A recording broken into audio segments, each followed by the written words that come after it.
Buenos días. En esta sesión vamos a hablar de los aspectos imagenológicos esenciales del TEC con enfoque en urgencia. Los objetivos docentes de esta presentación es que ustedes puedan identificar los principales signos radiológicos en los pacientes con TEC. Además, revisaremos algunos prácticos de los hallazgos imagenológicos de estos pacientes y poder reconocer los elementos importantes consignados en el informe radiológico. Partamos por la definición de TEC. Esto está tomado de la guía GES, del traumatismo craneoencefálico, y el TEC se define como un intercambio brusco de energía mecánica que genera un deterioro físico y o funcional del contenido cerebral. En cambio, la contusión del cráneo se refiere como un impacto mecánico sobre la bóveda craneana que no produce alteración del contenido intracraneal, por lo tanto no hay deterioro físico ni funcional y que se puede asociar a dolor local. Una vez hechas estas distinciones, veamos cuál es el rol de las imágenes en TEC. La principal indicación de las imágenes es descartar la lesión intracraneana. Ya vimos en la sesión anterior que si bien las radiografías convencionales me pueden mostrar un rasgo de fractura, lo más importante para predecir el pronóstico y guiar el tratamiento son las complicaciones intracraneanas que se ven principalmente en tomografía computada en el contexto agudo.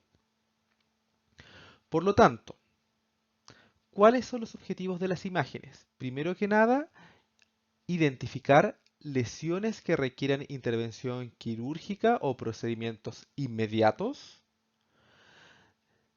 detectar aquellas lesiones que se beneficien de una terapia médica o de supervisión neurológica y determinar el pronóstico de los pacientes.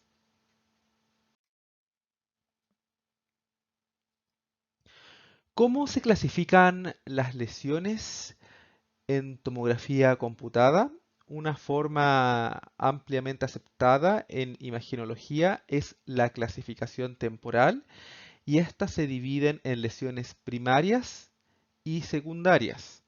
Las lesiones primarias son las que se producen con el impacto y la fuerza inicial y ocurren de forma inmediata o al poco tiempo de haber ocurrido el impacto. Y en este caso, en las lesiones primarias, el médico en general no tiene ningún control. En cambio, las lesiones secundarias del TEC son aquellas que ocurren en forma tardía, habitualmente en horas o días, y si bien los eventos desencadenantes ocurren en el momento del TEC, estos son productos de una compleja cadena de eventos fisiopatológicos. La principal característica es que son potencialmente evitables y son las que debemos buscar a través de los controles imagenológicos.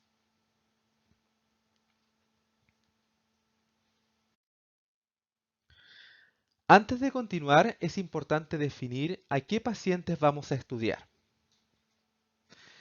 Existe consenso que todos aquellos con un TEC moderado y severo, definido por la escala de coma de Glasgow, requieren estudio imagenológico. Esto es, pacientes con un Glasgow 12 o menor.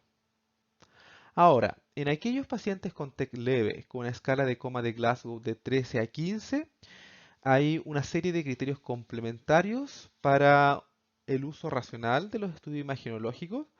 Y esto incluye aquellos pacientes con TEC leve y que además presentan cefalea o vómitos, en pacientes adultos mayores, en aquellos pacientes que vienen intoxicados, ya sea con alcohol o con drogas, en aquellos pacientes que relatan amnesia, en niños menores de 2 años Y cuando es un accidente de alta energía, que pese a estar en un TEC leve, podemos sospechar o hay una mayor probabilidad de que haya complicaciones intracraneales.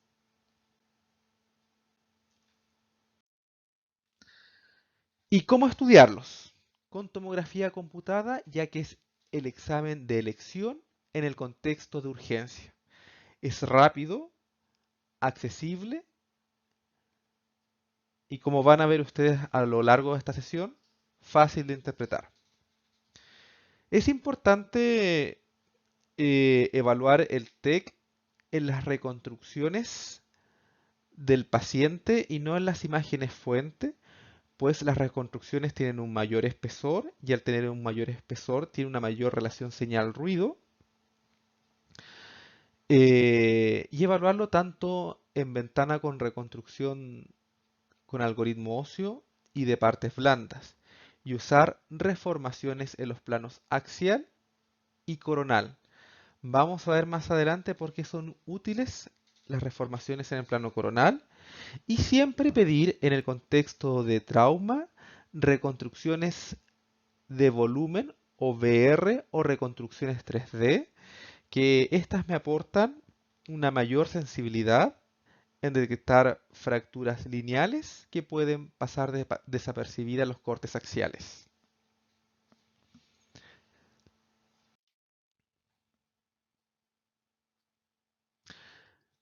Acá tenemos un ejemplo de un paciente con TEC. A la izquierda vemos cortes axiales de tomografía computada y a la derecha cortes coronales de tomografía computada en un paciente realizado sin uso de medio de contraste endovenoso. Lo primero que nos llama la atención en la imagen axial de la izquierda es que hay una imagen lineal hiperdensa en relación a la hoz del cerebro.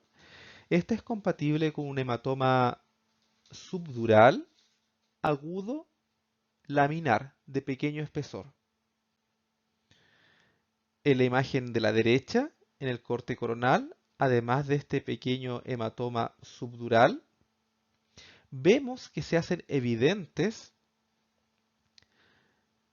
colecciones subdurales bilaterales que, si bien es cierto se veían en los cortes axiales, en los cortes coronales vemos como estas desplazan el parénquima encefálico con una forma de semiluna.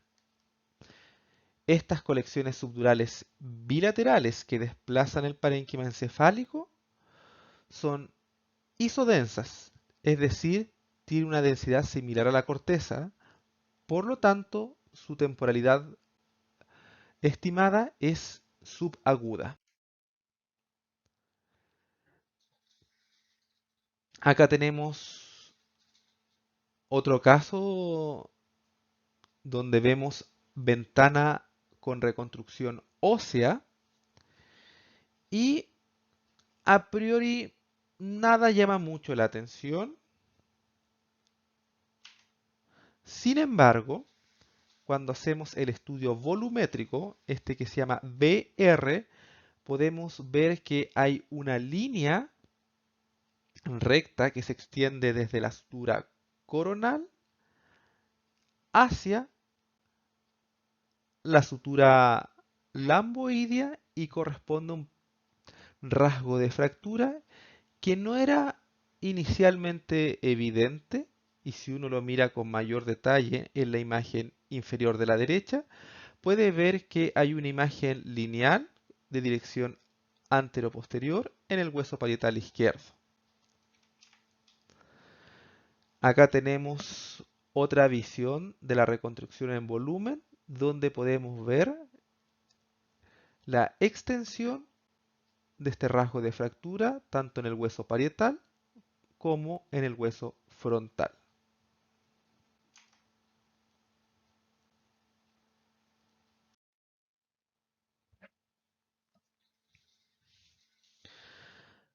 Partamos viendo las lesiones primarias. Recordar que son las lesiones que se producen en el momento o a los pocos minutos del impacto. Vamos a partir por las fracturas de cráneo. El primer paso para hablar de una fractura de cráneo es asegurarse que es una fractura. Y como norma general, que se cumple la mayoría de las veces, prácticamente todas las fracturas de cráneo se asocian a aumento de las partes blandas. Si yo tengo una imagen dudosa, que no sé si es una fractura u otra estructura normal, que puede ser las suturas craneales o un surco vascular, si yo no tengo un aumento de volumen de partes blandas, es poco probable que esa imagen dudosa corresponda a una fractura. El segundo paso es clasificar la fractura. Estas se clasifican en lineales, deprimidas o elevadas, diastásicas y de la base del cráneo. Recordar que las fracturas no solamente son en la calota o bóveda craneal, también pueden comprometer la base del cráneo, y en la base del cráneo es importante porque hay una serie de agujeros donde pasan estructuras neurovasculares importantes para el resto del organismo, y si las tenemos comprometidas es probable que estén lesionados también los haces neurovasculares. Acá tenemos un ejemplo de una fractura lineal de cráneo. Este fue un paciente que consultó por TEC al servicio de urgencia y se le pidió tomografía computada sin contraste y se le realizaron reconstrucciones en partes blandas, que es la imagen de la izquierda, y reconstrucción en ventana ósea, que es la de la derecha. Partamos analizando la reconstrucción de partes blandas de afuera hacia adentro. Ustedes pueden ver que en la región parietal del lado izquierdo se observa leve aumento de volumen y de densidad en las partes blandas extracraneales, que se corresponde con el sitio de contusión de este paciente. Luego, yendo más hacia central, en esta ventana de partes blandas, ustedes ven la calota craneal, que es esta estructura con morfología anular, y subyacente a ella ven lo que, lo que después vamos a ver en otras diapositivas, un hematoma epidural agudo.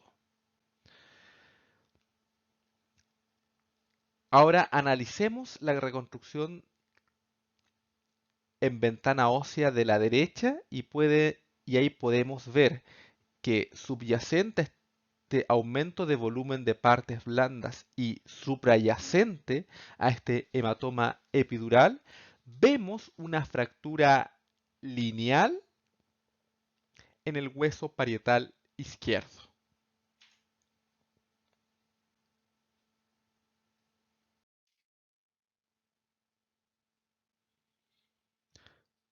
Este es otro ejemplo de otro paciente que consultó por TEC. Acá en el lado izquierdo tenemos corte axial con reconstrucción en ventana ósea, y a la derecha tenemos una reformación volumétrica o BRT, que así lo pueden ver en las siglas cuando revisen las imágenes.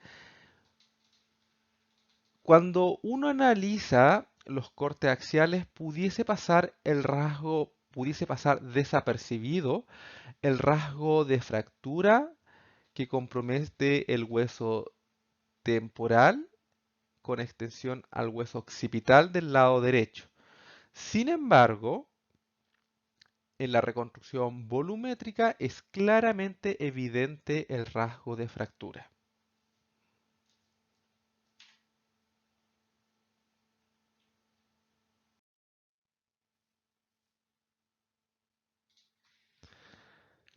Acá tenemos otro ejemplo, también reconstrucción con ventana ósea y luego reformación volumétrica a la derecha, y podemos ver que hay una separación en relación a la sutura coronal que divide el hueso frontal de los huesos parietales. Además, conminución con múltiples fragmentos en relación al hueso o a ambos huesos parietales, los que presentan depresión. Por lo tanto, estaríamos frente a una fractura ya más compleja que mezcla una fractura diastásica y fractura deprimida.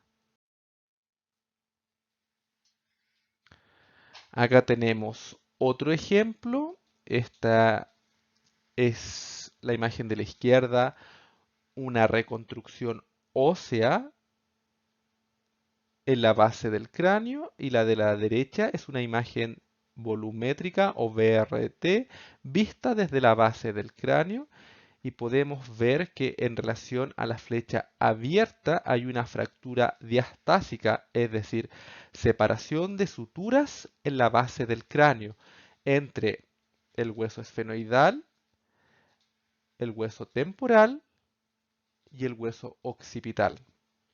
Recordar que en la base del cráneo pasan múltiples estructuras neurovasculares, como el canal carotidio, que está comprometido, como se muestran en las flechas abiertas, y además hay otro rasgo de fractura que se extiende hacia el seno sigmoideo y foramen yugular, que se ve marcada con la flecha continua blanca.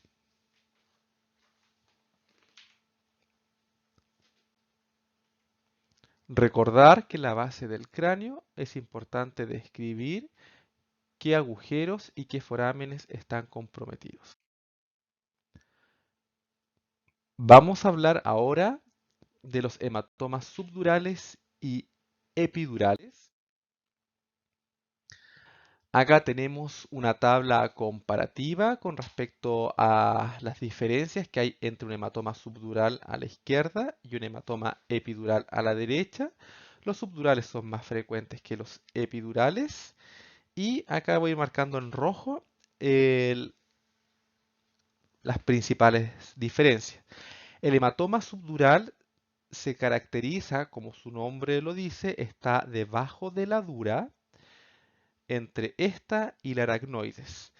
El espacio subdural es un espacio virtual que se forma entre las dos capas de la dura, entre la capa parietal y la capa visceral de la dura madre.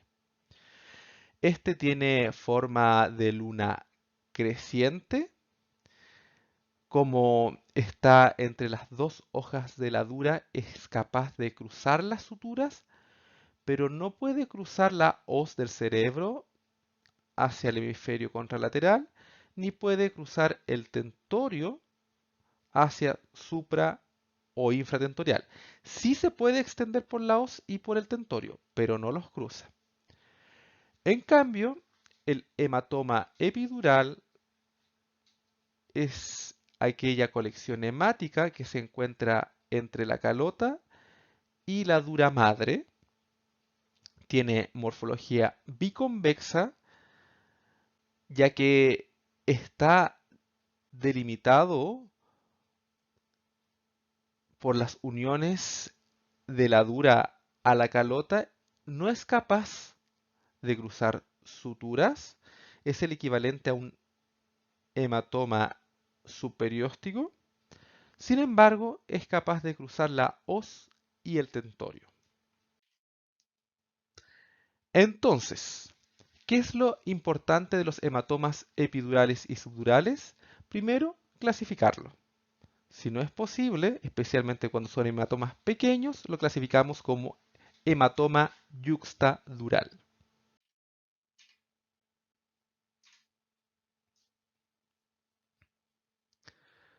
Acá tenemos un paciente con TEC. Vemos que en ventana de partes blandas hay aumento de volumen de las partes extracraneales en la región parietal derecha, y subyacente a la calota craneal hay una colección hiperdensa con morfología biconvexa o morfología lenticular, y esto corresponde a un hematoma epidural. Recordar que los hematomas epidurales habitualmente van asociados a fractura que se ve en ventana ósea hacia el hueso parietal derecho. Acá representamos las características del hematoma epidural que está por fuera de la capa externa de la dura entre esta y la calota craneal. Es equivalente a un hematoma subperióstico. Es incapaz de atravesar suturas y habitualmente se da asociado a rasgos de fracturas que producen un sangrado arterial en ramas de la arteria meningia media y su característica imaginológica es que son biconvexos con forma de lente.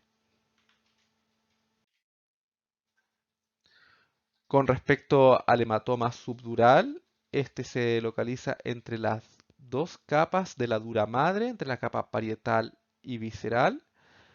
Tiene forma de semiluna, como pueden ver en las imágenes del medio y la derecha.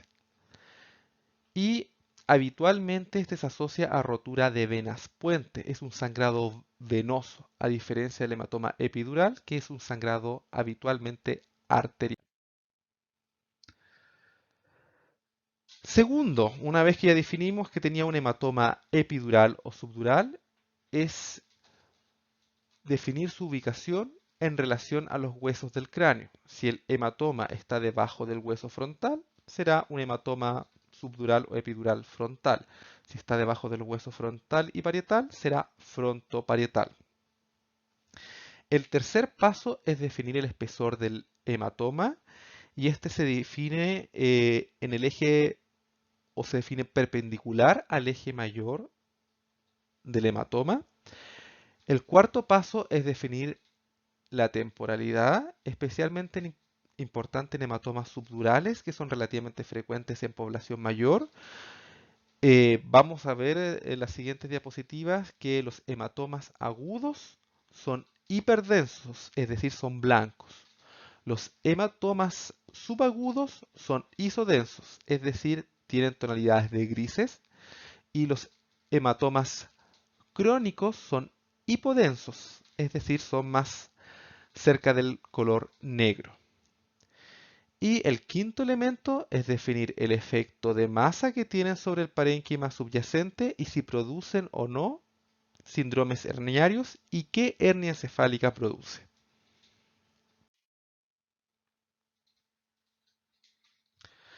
Acá tenemos un ejemplo de un paciente que tiene una colección pequeña que no supera los 4 o 5 milímetros, que se ubica hacia la convexidad frontoparietal derecha, es espontáneamente denso, por lo tanto es un hematoma subdural agudo frontoparietal derecho. Recordar que es subdural porque tiene esta morfología en semiluna.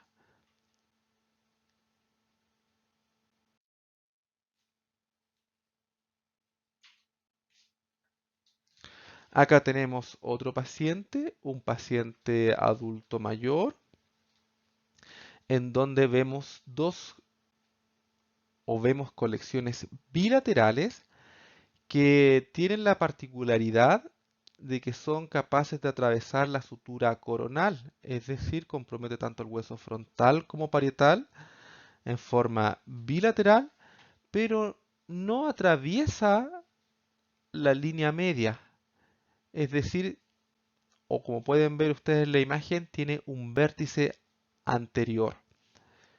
Esto corresponde a un hematoma subdural crónico bilateral con resangrado. ¿Por qué es crónico? Porque es hipodenso. ¿Y por qué tiene resangrado agudo? Porque tiene focos espontáneamente hiperdensos o blancos en su interior.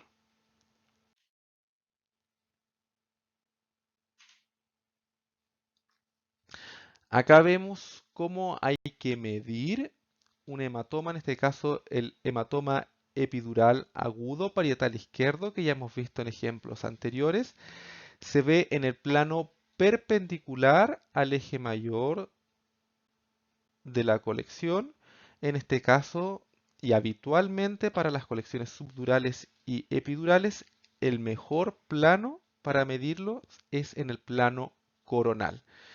Ahí también puede ver el efecto de masa que tiene en el parénquima subyacente y si hay o no síndromes herniarios. Veamos ahora la hemorragia subaracnoidea traumática. La hemorragia subaracnoidea traumática es la hemorragia que hay en los espacios subaracnoideos de causa traumática y es la hemorragia extraxial más frecuente en el contexto de trauma y clásicamente está el espacio subaracnoideo adyacente a las contusiones. Mientras más severo es el trauma, más frecuente es encontrar hemorragia subaracnoidea. Es importante considerar que la hemorragia subaracnoidea se suele asociar a otras lesiones postraumáticas, por lo tanto, si la vemos, hay que buscar otras lesiones asociadas. La ubicación predominante de la hemorragia subaracnoidea es en los surcos corticales y se puede extender a los valles silvianos en una distribución perisilviana. Y es importante diferenciar la hemorragia subaracnoidea secundaria a rotura de un aneurisma de la hemorragia subaracnoidea traumática. La hemorragia subaracnoidea secundaria a rotura de un aneurisma, esta se produce con mayor frecuencia en las cisternas de la base, es habitualmente de mayor cuantía y habitualmente se asocia a hidrocefalia. Si persiste la duda si la hemorragia subaracnoidea es traumática o aneurismática, se puede complementar con angiografía por TC para poder demostrar si hay o no algún aneurisma asociado.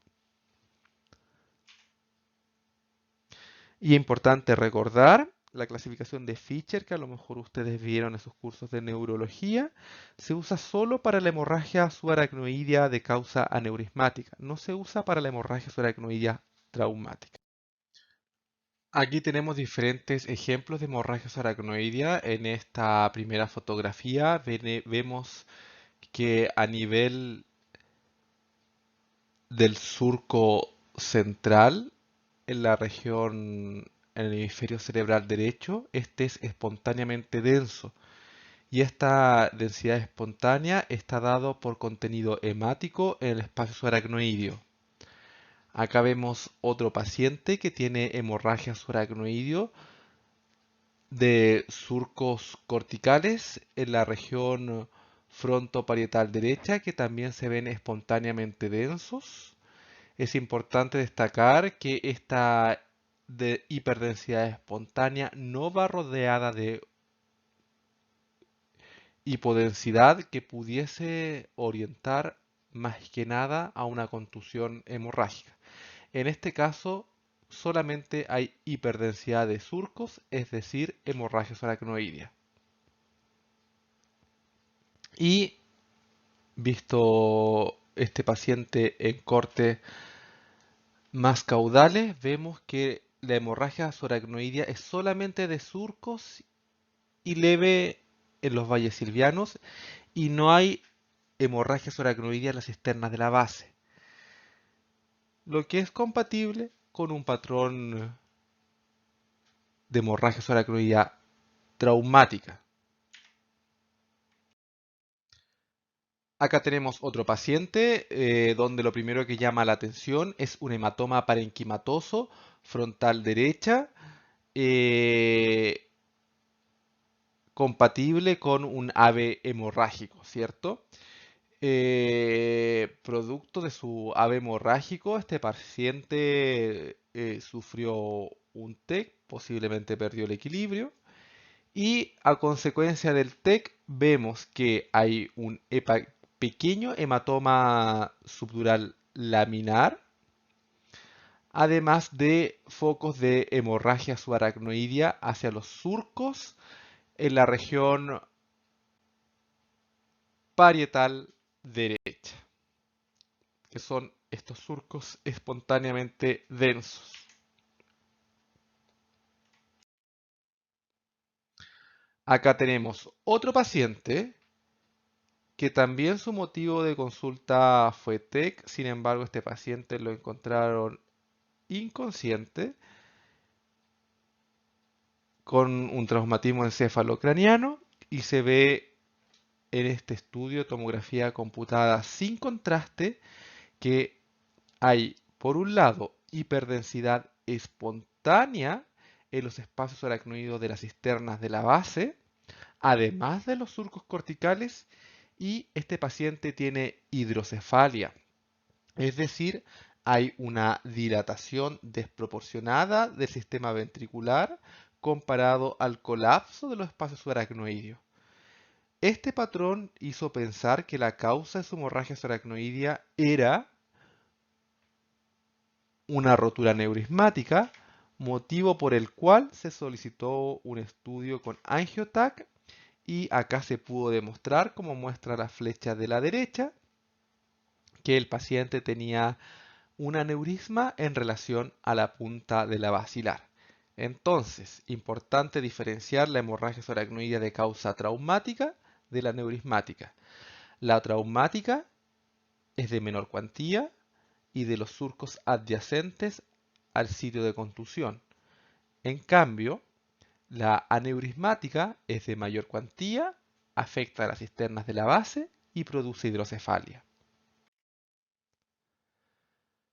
Continuemos con las lesiones primarias. Ahora hablemos de las contusiones parenquimatosas. Las contusiones cerebrales son la lesión parenquimatosa postraumática más frecuente en el contexto de TEC. Estas pueden ser producidas por golpe y por contragolpe. Usualmente son múltiples y frecuentemente bilaterales. Y es importante saber que las contusiones cerebrales progresan de tamaño en el curso de horas. Por lo tanto, no es infrecuente que en un control posterior el paciente tenga más contusiones hemorrágicas que en el primer control. Acá vemos los sitios más frecuentes de contusiones hemorrágicas o contusiones cerebrales, producto del TEC. Es importante destacar que estos sitios frecuentes de contusión son los sitios adyacentes, ya sea a la calota craneal o a los repliegues de la dura madre. Es decir, para que haya una contusión cerebral, tiene que haber un golpe o contusión del parénquima cerebral contra alguna superficie dura. Y aquí tenemos este paciente que que consultó por TEC y vemos que tiene múltiples focos de contusión hemorrágica a nivel frontal basal y temporal anterior.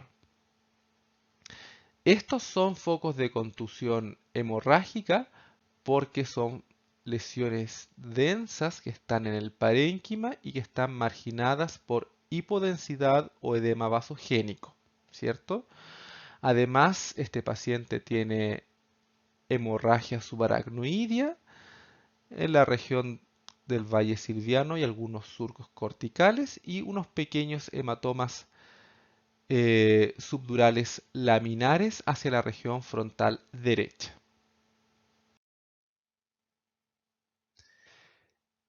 Es importante saber que las contusiones parenquimatosas se producen tanto en la zona de golpe como de contragolpe. Acá tenemos un paciente en la imagen de la izquierda que sufrió una contusión en la región parieto-occipital derecha, que se observa por aumento de volumen extracraneal. Sin embargo, todos los focos contusos hemorrágicos están en la zona de contragolpe en la región frontal y parietal izquierda. En el segundo caso de la derecha pasa algo similar. El paciente recibió una contusión en la región frontal izquierda y las lesiones parenquimatosas se manifiestan como una contusión hemorrágica en la región parieto-occipital derecha. Por último, de las lesiones primarias vamos a hablar de daño axonal difuso, que es esa sigla DAD que está aquí marcada.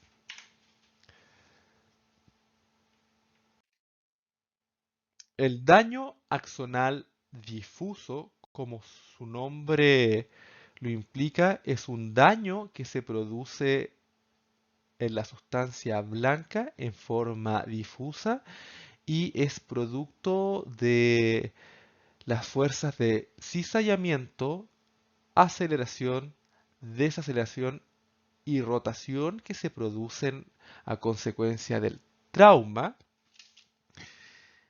Eh, es importante saber que el daño axonal difuso es causa importante de compromiso de conciencia y estado vegetativo persistente post-TEC y es uno de los principales indicadores de deterioro o pronóstico neurocognitivo desfavorable en los pacientes post-TEC.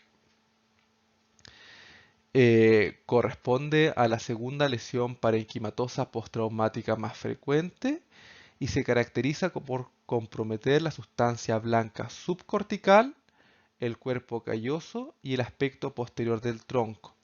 A diferencia de las contusiones cerebrales, el daño axonal difuso ocurre en la sustancia blanca y no necesariamente asociado a un golpe contra una superficie dura como podría ser la calota o los repliegues de la dura madre, sino que son por las fuerzas de cizallamiento, aceleración y desaceleración bruscas. En general, las imágenes del daño axonal difuso son lesiones de pequeño tamaño, pueden ser hemorrágicas y no hemorrágicas. Las hemorrágicas son más fáciles de detectar y la sensibilidad de la tomografía computada es de solo un 20% en daño axonal difuso. Por lo tanto, el estudio de elección en un paciente con sospecha de daño axonal difuso es la resonancia magnética. Acá vemos un paciente que tuvo un TEC y que tuvo un compromiso de conciencia desproporcionado en el tiempo, considerando las pequeñas lesiones que se observaban en el escáner. Y estas son pequeños focos hemorrágicos subcorticales o que comprometen la sustancia blanca en ambos hemisferios cerebrales. Es importante diferenciar el daño axonal difuso de las contusiones parenquimatosas, donde estas últimas ocurren en el sitio de contacto con la calota craneal o con la dura madre. En cambio, el daño axonal difuso ocurre en la sustancia blanca en la región subcortical.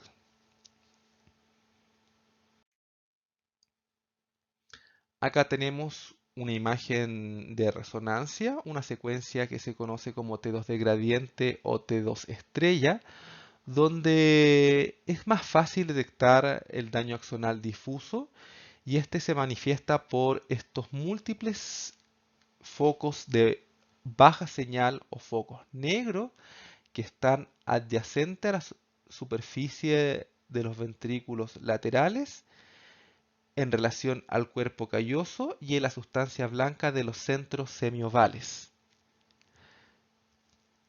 Recordar que la técnica de elección para evaluar daño axonal difuso es resonancia magnética, ya que tiene una sensibilidad mucho mayor que la tomografía computada.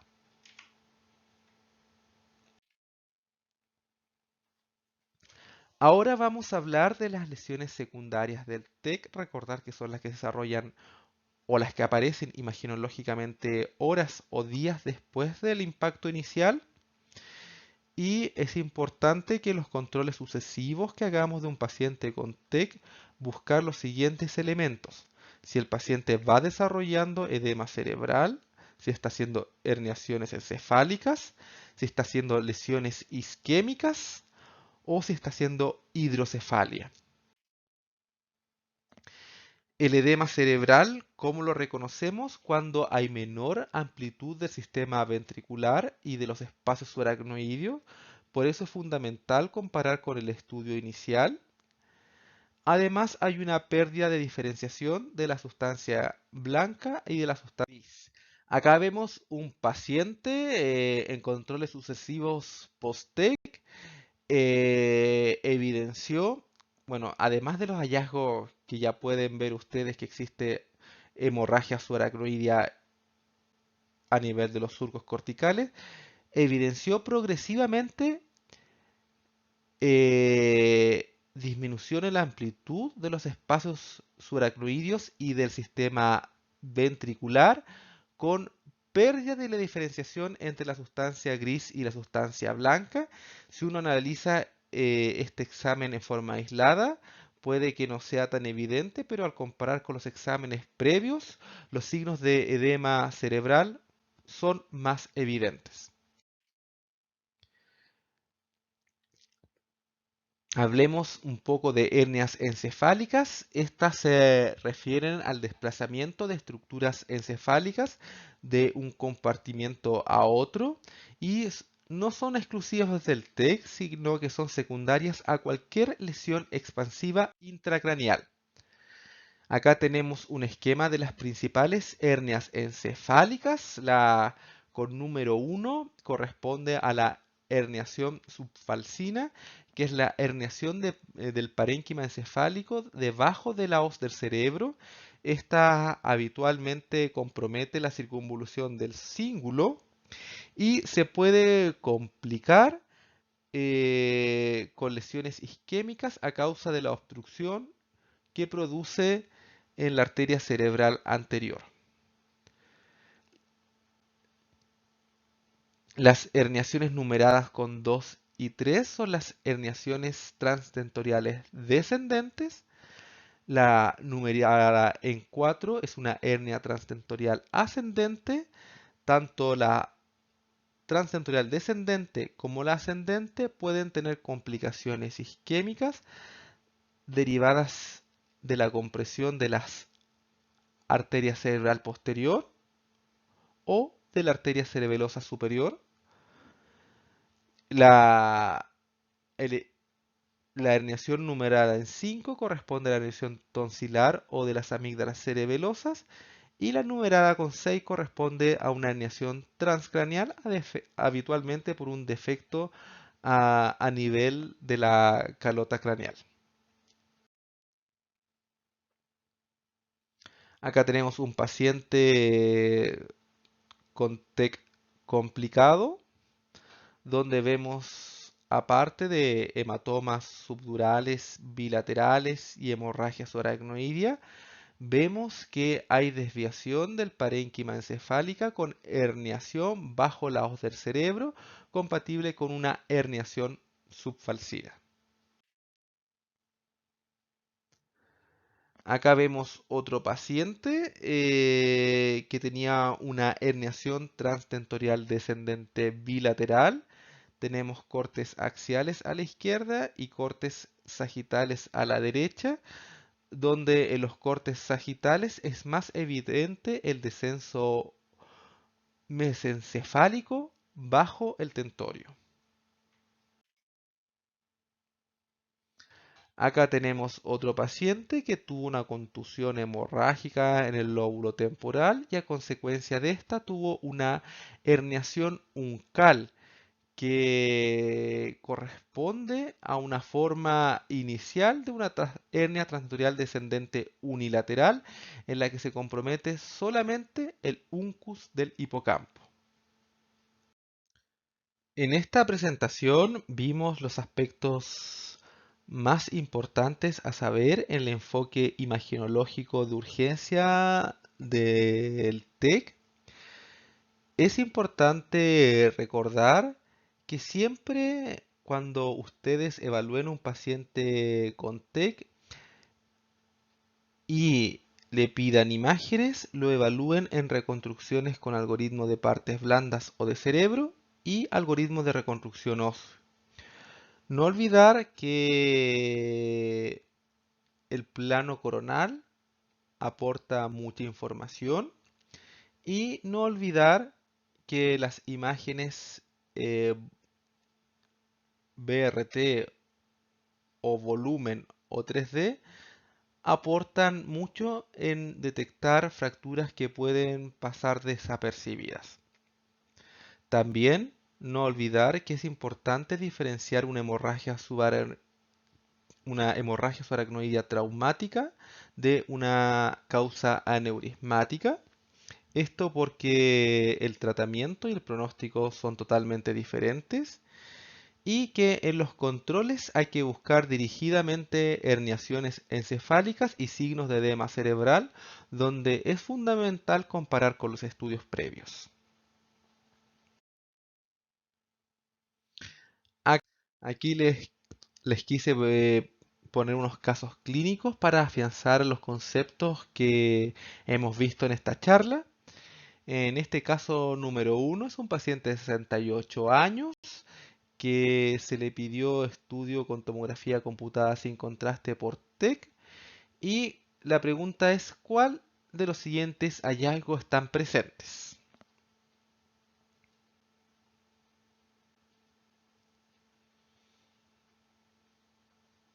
Si analizamos, vemos que algunos surcos corticales y en relación al valle silviano, especialmente a izquierda, están espontáneamente densos. Por lo tanto, esto sería compatible con hemorragia subaracnoidea. Además, hay una colección subdural hemisférica a derecha, compatible con un hematoma subdural. Vemos que el ventrículo lateral izquierdo hacia su cuerno occipital está dilatado, eso está en el contexto de una secuela parenquimatosa, y que además hacia la porción de declive del cuerno occipital dilatado por la secuela parenquimatosa vemos otro foco espontáneamente denso que corresponde a un hemoventrículo que es sangre en el sistema ventricular que posiblemente fue por recirculación. Por lo tanto, acá la alternativa correcta es la E. Hay hemorragia subaracnoidea de surcos, hay un hematoma subdural agudo en la convexidad derecha, hay hemoventrículo y además hay una secuela parenquimatosa. Este es otro caso, un paciente de 5 años de TEC. ¿Cuál es el diagnóstico por imágenes?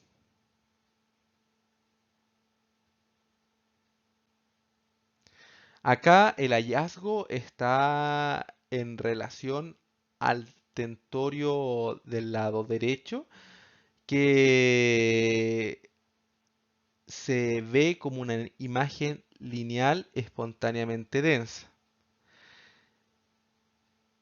Cuando hay una imagen lineal espontáneamente densa en relación a los repliegues durales y en el contexto de TEC, consideren que esto es un hematoma subdural laminar. Y efectivamente esa era la respuesta correcta. Hematoma subdural en el tentorio del lado derecho. Y eso sería la charla de hoy. Cualquier consulta la vemos durante la clase o me pueden ubicar en el Centro de Imagenología del Hospital Clínico de la Universidad de Chile. Muchas gracias.